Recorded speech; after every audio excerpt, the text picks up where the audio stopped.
نحمده ونصلی علی رسولہ الکریم اما بعد فاعوذ باللہ السمیع العلیم من الشیطان الرجیم بسم اللہ الرحمن الرحیم اللہم صلی علی محمد وعلی آل محمد وبارک وسلم۔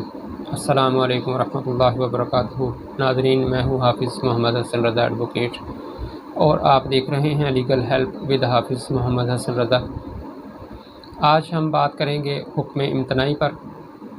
سب سے پہلے ہم یہ جانتے ہیں کہ حکم امتناعی یا سٹے آرڈر جو ہے اس سے کیا مراد ہے۔ جیسے کہ لفظ حکم امتناعی جو ہے اس سے اس کی وضاحت ہوتی ہے کہ امتناعی جو ہے وہ لفظ امتناع سے ہے، اور امتناع کا مطلب ہے کہ منع کر دینا، کہ کسی شخص کو کوئی بھی کام کرنے سے اگر عدالت روک دے، منع کر دے، تو ایسا حکم جو ہے وہ حکم امتناعی کہلاتا ہے۔ اسی طرح عام طور پر ایک اصطلاح استعمال کی جاتی ہے سٹے آرڈر کی۔ تو سٹے کا مطلب ہے کہ رک جانا، روک دینا، رکے رہنے کا حکم دینا۔ سٹے آرڈر رکے رہنے کا حکم، کہ عدالت جو ہے وہ کسی شخص کو جب کسی دوسرے شخص کے حقوق میں مداخلت سے روک دیتی ہے، اس کے حقوق کو پامال کرنے سے روک دیتی ہے، اس کے قبضہ میں مداخلت سے روک دیتی ہے، اسے بے دخل کرنے سے روک دیتی ہے، تو ایسی صورت میں اس آرڈر کو سٹے آرڈر کہا جاتا ہے۔ عمومی طور پر جو حکم امتناعی ہے وہ دعویٰ کے چلنے کی حد تک ہوتا ہے، یعنی کہ جب تک دعویٰ چل رہا ہوتا ہے تب تک سٹے آرڈر چلتا رہتا ہے۔ لیکن اب چونکہ جوڈیشل پالیسی جو ہے اس کا اطلاق ہو گیا ہے، تو اب پہلے والی صورتحال نہیں رہی۔ پہلے ہوتا تھا کہ ایک دفعہ سٹے آرڈر حاصل کر لیا اور اسے 5 سال 10 سال تک لے کر چلتے رہے، اور جو مدعا علیہ تھا اگر اس کا کوئی حق بنتا تھا تو وہ رل جاتا تھا۔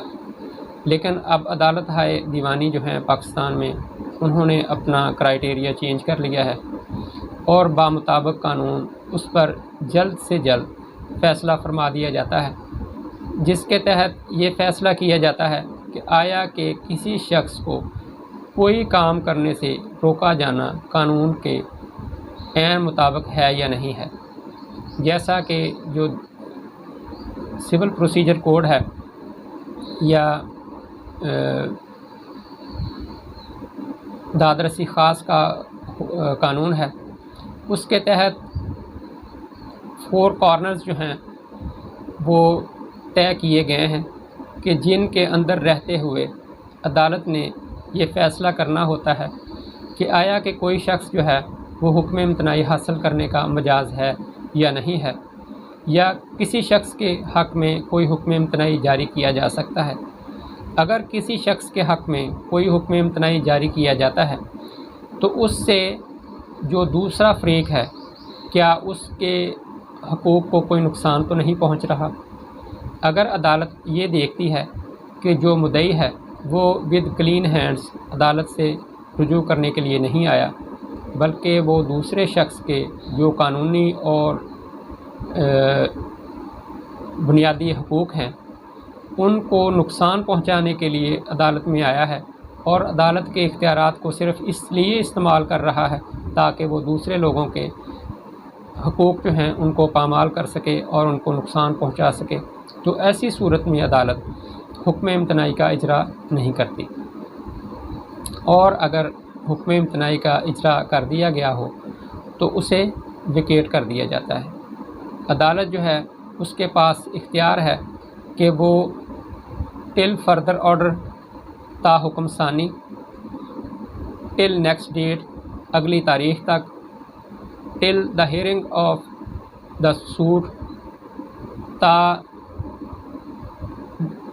سماعت دعویٰ، حکم امتناعی جو ہے وہ جاری کرے، جاری رہنے کا حکم صادر فرمائے۔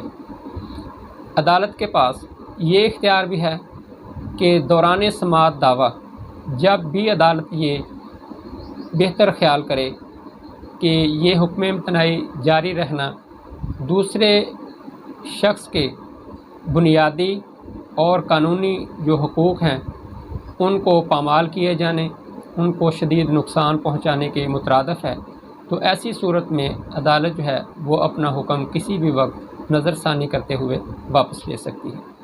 یہ تھا حکم امتناعی پر بنیادی جو ہے نظریہ یا حکم امتناعی کی بنیاد۔